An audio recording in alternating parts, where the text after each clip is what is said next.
یا علی یا علی یا علی۔ عجب طرح سے کہا کہ انہی کے دم سے ہوئی ابتدائے بسم اللہ۔ بھائی توجہ کریے گا، انہی کے دم سے ہوئی، یہ ہے سرکار مومن اسلام بسم اللہ۔ یاد رکھیے گا کہ تو ابو طالب کے احسانات کا ایک رخ ہے کہ کہلاتے ہیں بنی ہاشم لیکن ہے بنی ابی طالب۔ قربانی کے رخ ہے نا، ورنہ کربلا میں جتنے ہیں وہ سب فرزند ابو طالب ہے۔ اب بازیوں کو سمجھ لینا چاہیے۔ ارے سلمان کے محمد والے اللہم صلی علی محمد والے محمد۔ کہ اگر کہیں عباس ابن عبد المطلب کا نام ہارون عباسی جیسے لے کر آئے تو ان جیسوں کو پتہ ہونا چاہیے کہ اسلام کے بچانے میں ان کا اپنا رتبہ مرتبہ اپنی جگہ پر، لیکن اگر ان کی اولادیں ایسا کریں نا، اسی لیے امام حسین نے بنی ہاشمی کو ساتھ رکھا کہ یہ خاندانی جو بنتے ہیں نا، دیوان آگے آئے گی، ان سے بہتر یہ اصحاب ہیں۔ انہی کے دم سے ہوئی ابتدائے بسم اللہ، انہی کے دم سے ہوئی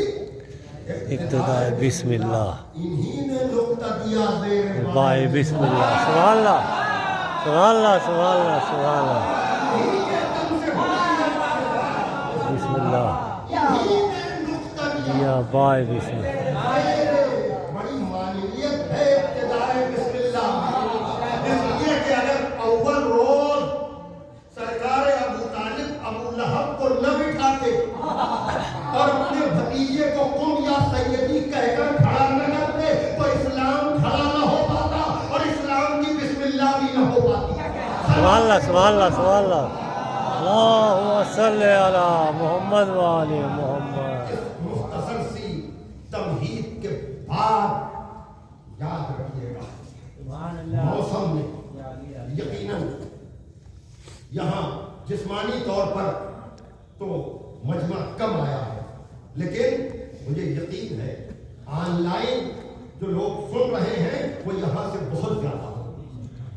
اور یہ مجلس محفوظ ہو رہی۔ میں نے آپ حضرات کے سامنے اس اہم ترین سلسلہ مجالس پہلی تقریر کے لیے جن مقدس مبارک اور ناقابل فراموش الفاظ کو گفتگو کا ذریعہ بنایا ہے وہ الفاظ نہج البلاغہ کی زینت۔ نہج البلاغہ مفتی جعفر صاحب مرحوم کے ترجمے کے اعتبار سے 238 خطبے، 180 خطوط عہد نامے اور وصیت نامے اور تقریباً 500 حکیمانہ اقوال، جن کے لیے میں بہت اعتماد سے یہ جملے ادا کرتا ہوں کہ قرآن مجید میں جو آیتیں ہیں وہ تو ہیں اور ان کی تفسیر بھی ہے، لیکن نہج البلاغہ میں مولا علی کی تقریروں اور تحریروں میں 122 آیتوں کا استعمال ہوا۔ کہیں مکمل آیت استعمال ہوئی، کہیں آیت کا کوئی جز استعمال ہوا۔ میں نے جن الفاظ کو کلمہ حکمت سے منتخب کیا وہاں بھی مولا علی نے اپنے کلام کے دوران قرآن صامت کی ایک آیت کو استعمال کیا، اور یہ آیت وہ آیت ہے کہ جو نہج البلاغہ میں 2 مقام پر استعمال ہے، ایک یہ کلمہ حکمت 96 نمبر کا اور دوسرے 28 نمبر کا خط جو شام کے حاکم کے خط کے جواب میں جب 22 رجب گزری ہے۔ آپ کو پتا ہے میں یہاں پر آنے سے پہلے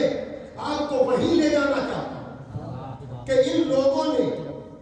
رشتہ داری کے حوالے دیے، چاہے وہ بنی امیہ ہو چاہے وہ بنی عباس ہو، لیکن یہ سمجھ نہیں پائے کہ عزت کا معیار رشتہ داری نہیں ہوتی، وفاداری ہوتی ہے۔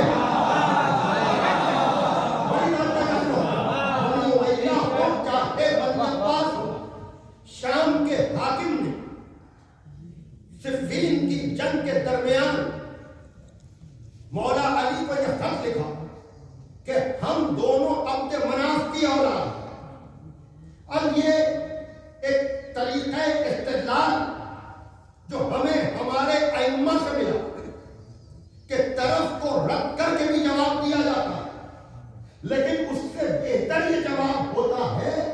کہ اگر وہ فرض محال تمہاری بات مان بھی لی جائے تب بھی پر تو تم کھڑے نہیں اترتے.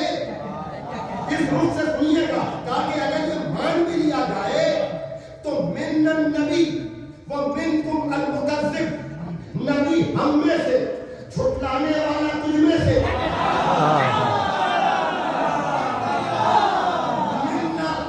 منا اسد اللہ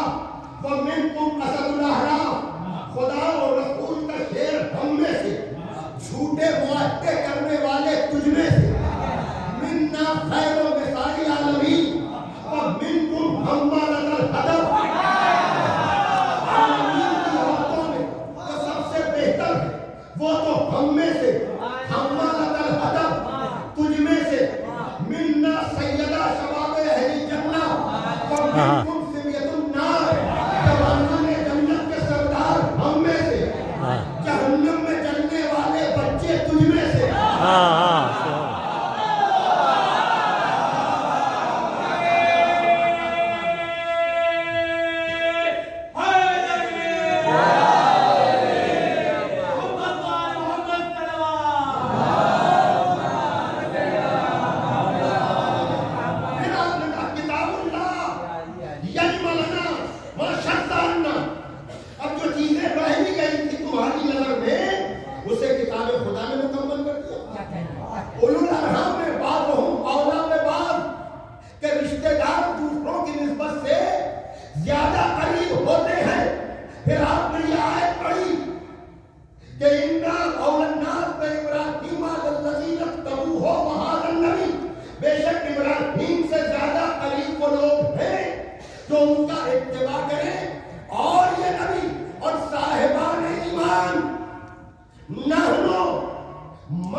استعمال ہو رہی ہے یہ میرے خیال سے اگر رہا بستاب دے رہا ہے تو یہ سورۃ آل عمران کی 62ویں آیت ہے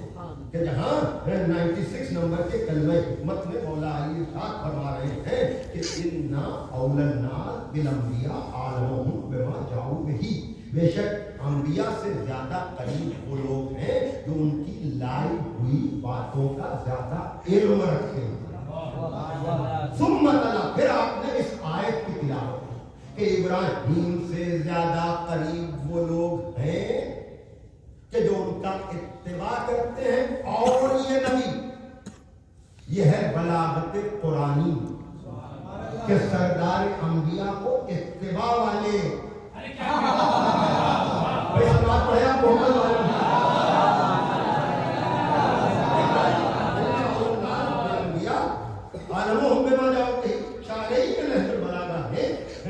عالم کا لفظ تو سنا ہے آپ نے، لیکن انہوں نے ایک بحث کی کہ یہاں عالم بھی ہے اور عامل بھی ہے. عالم الف عین لام میم، سب سے زیادہ جاننے والا. عامل علم و عمل کا صوتی آہنگ بھی ملتا جلتا ہے، وہاں لام درمیان میں ہے، یہاں میم درمیان ہے. تو کہا عالمہم بھی ہو سکتا ہے، عاملہم بھی ہو سکتا ہے، اس لیے کہ علم و عمل کا چولی دامن کا ساتھ ہے. توجہ فرمائیے گا، علم بغیر عمل کے مکمل نہیں اور عمل بغیر علم کے. اس سے آگے مجھے کچھ کہنا نہیں ہے. تو بہرحال پہلی منزل یہ ہے کہ علم کی بنیاد پر تربت ہے. توجہ کیجیے گا، میرے خیال سے جن لوگوں کی نظر سیرت امام ہفتوں پر ہے وہ یقیناً پہنچ گئے ہوں گے کہ میں اس مجمع کو کس منزل تک لے جانا چاہتا ہوں. اس لیے کہ جب امام موسیٰ بن جعفر علیہ السلام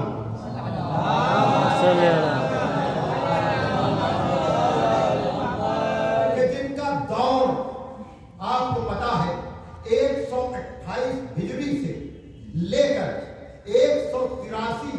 یہ ظاہری ان کی حیات جو ہے وہ یہ تقریباً 55 سال کا عرصہ،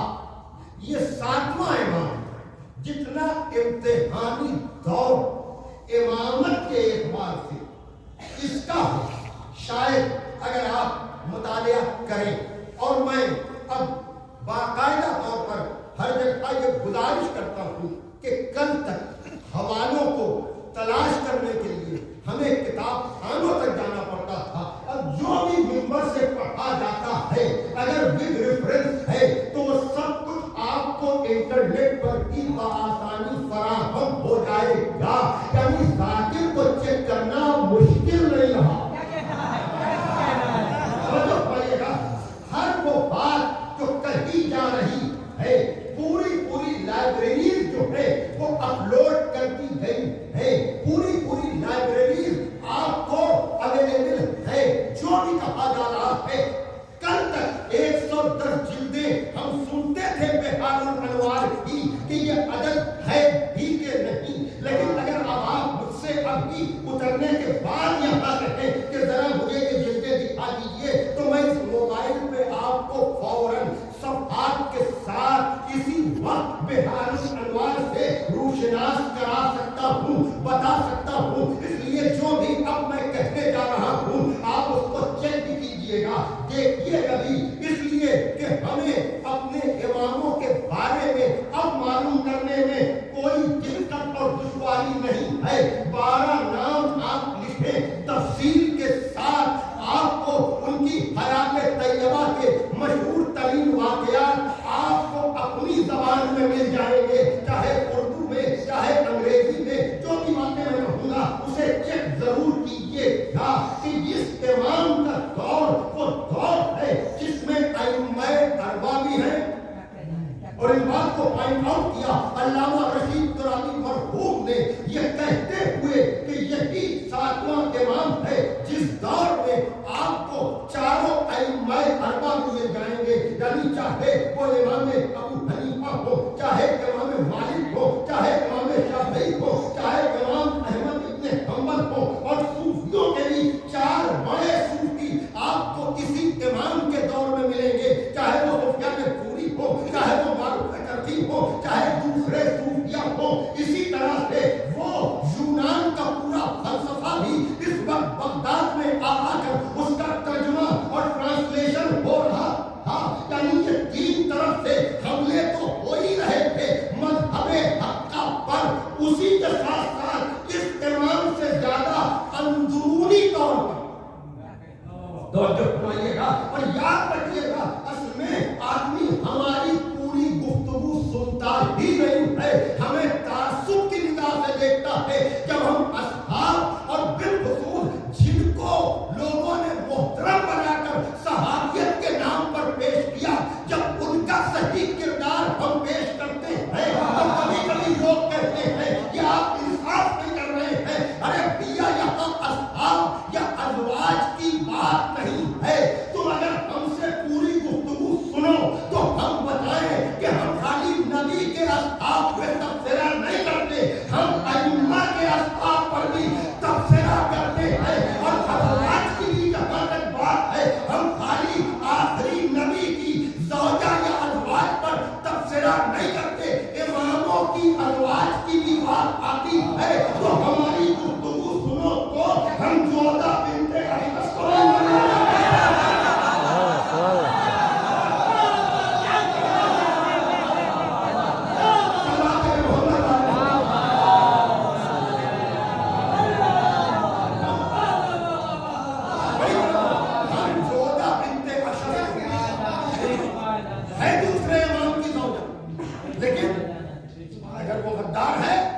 تو وہ ملونہ ہے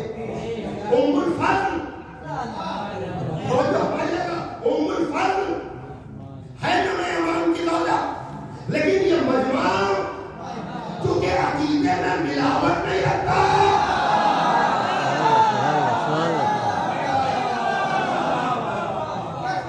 اور پھر جب 7ویں امام کی زندگی آپ پڑھیں گے تب آپ کو اندازہ ہوگا کہ وہ کہ جس کے لیے آپ کو پتا ہو کہ امام جعفر صادق کے بعد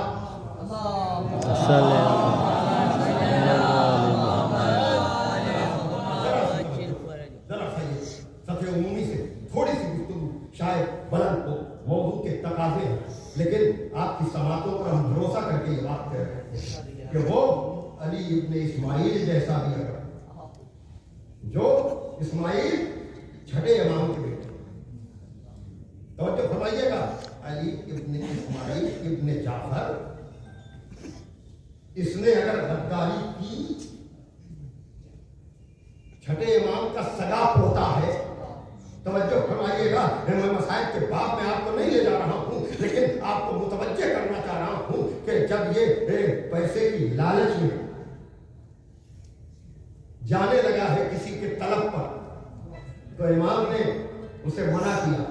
کہا میں مقروض ہوں، کتنے کا؟ 200 دینار، کہا میں تجھے 300 دے رہا ہوں۔ توجہ فرمائیے گا، منع کرنے کے بعد بھی امام نے کہا میرے بچوں کو یتیم نہ کر۔ توجہ فرما رہے ہیں، یعنی دیکھیے یہ وہ جناب اسماعیل کہ جن کے جنازے کو بار بار چادر ہٹا کر چھٹے امام نے جس کا تعارف کرایا، پتہ پتے آنے والے کیا کرنے والے ہیں، کہنے کا مقصد یہ ہے کہ دنیا مذہب شیعہ اثنا عشری کی حقانیت کو سمجھے، اور یاد رکھیے گا یہ بھی مسئلہ بالکل واضح ہو جانا چاہیے کہ جو شیعہ اثنا عشری امامت پر سمجھوتا نہیں کرتے، وہ رسالت و الوہیت پر بھی سمجھوتا نہیں کرتے۔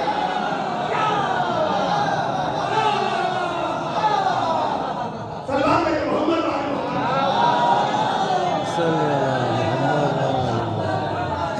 بڑی بات ہے، میں کہنا یہ چاہ رہا ہوں، یہاں لا الہ الا اللہ، لا الہ الا اللہ کا مطلب اللہ کی ضربیں مارنا نہیں ہے۔ وہ اور ہیں جن کا عقیدہ توحید مورد سوال میں آ سکتا ہے، لیکن علی کو مولا جاننے والا اپنا عقیدہ توحید نہج البلاغہ سے دیتا ہے۔ صلوات پڑھے محمد والے محمد۔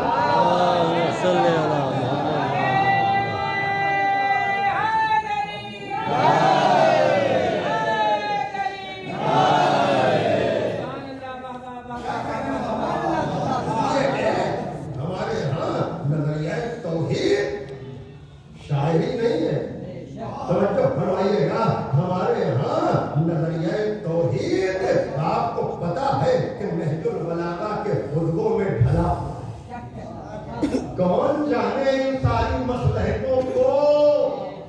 کہ کعبے میں اللہ نے ولادت کیوں کرائی؟ بھائی توجہ فرمائیے گا، کہا میں لا مکان ہوں، بڑی توجہ جان محترم، ہمیں مکان کی ضرورت نہیں ہے، لیکن میرا جو ولی ہے یہ تو ہم نے اس کے لیے بنوایا ہے، اور یاد رکھیے گا یہ 14 کی عدد بتا دیتی ہے کہ وہ احد ہے، عدد نہیں، وہ احد ہے، عدد نہیں۔ جب نصف نور ملا نصف نور سے، اپنے جو کردگار نے دیکھا ضرور سے۔